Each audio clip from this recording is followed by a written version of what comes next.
हिंदू धर्म में करवा चौथ सुहागिन स्त्रियों के लिए काफी खास होता है। इस दिन सुहागिनें पति की लंबी आयु और खुशहाल वैवाहिक जीवन के लिए निर्जला व्रत रखती हैं। करवा चौथ के व्रत और पूजा को लेकर कई कहानियां प्रचलित हैं। आइए जानते हैं करवा चौथ की शुरुआत कैसे हुई और क्या है करवा चौथ की व्रत कथा।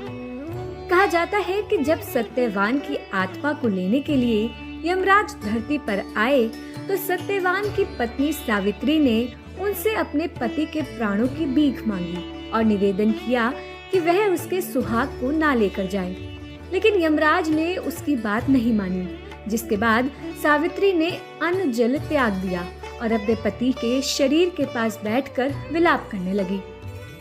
पतिव्रता सावित्री के इस तरह विलाप करने से यमराज पिघल गए और उन्होंने सावित्री से कहा कि वह अपने पति सत्यवान के जीवन की बजाय कोई और वर मांगे। तब सावित्री ने यमराज से कहा कि मुझे कई संतानों की मां बनने का वर दे, और यमराज ने भी हाँ कह दिया।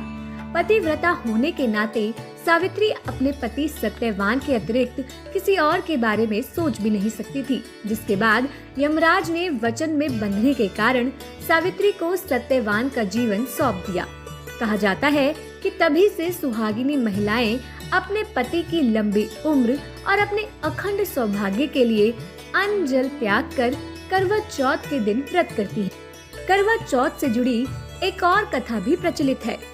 कहा जाता है कि जब अर्जुन नीलगिरी की पहाड़ियों में घोर तपस्या के लिए गए थे तो बाकी पांडव को काफी परेशानियों का सामना करना पड़ रहा था।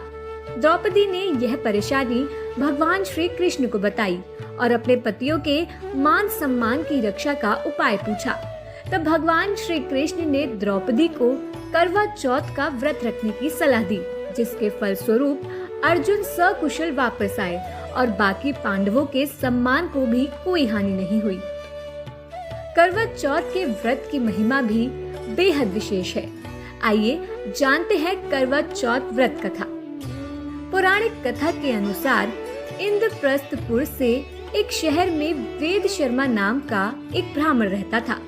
उसके 7 पुत्र और वीरावती नाम की एक पुत्री थी। इकलौती बेटी होने के कारण वो सभी की लाडली थी। जब वीरावती शादी के लायक हो गई तो उसके पिता ने उसकी शादी एक ब्राह्मण युवक से कर दी। शादी के बाद वीरावती अपने मायके आई हुई थी।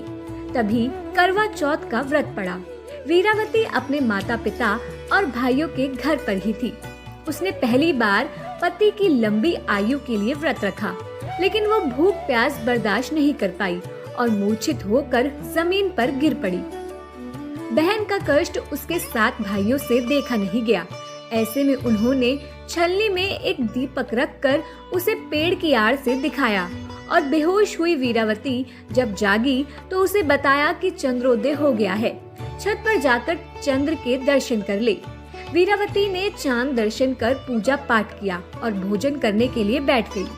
पहले कोर में बाल आया, दूसरे में छींक आई और तीसरे कोर में उसे अपने ससुराल वालों से निमंत्रण मिला। ससुराल के निमंत्रण पाकर वीरावती एकदम से ससुराल की ओर भागी और वहां जाकर उसने अपने पति को मृत पाया। पति की हालत देखकर वो व्याकुल होकर रोने लगी। उसकी हालत देखकर इंद्र देवता की पत्नी देवी इंद्राणी उसे सांत्वना देने पहुंची और उसे उसकी भूल का एहसास दिलाया। साथ ही करवा चौथ के व्रत के साथ साथ पूरे साल आने वाली चौथ के व्रत करने की सलाह दी। वीरावती ने ऐसा ही किया और व्रत के पुण्य से उसके पति को पुनः जीवन दान मिल गया।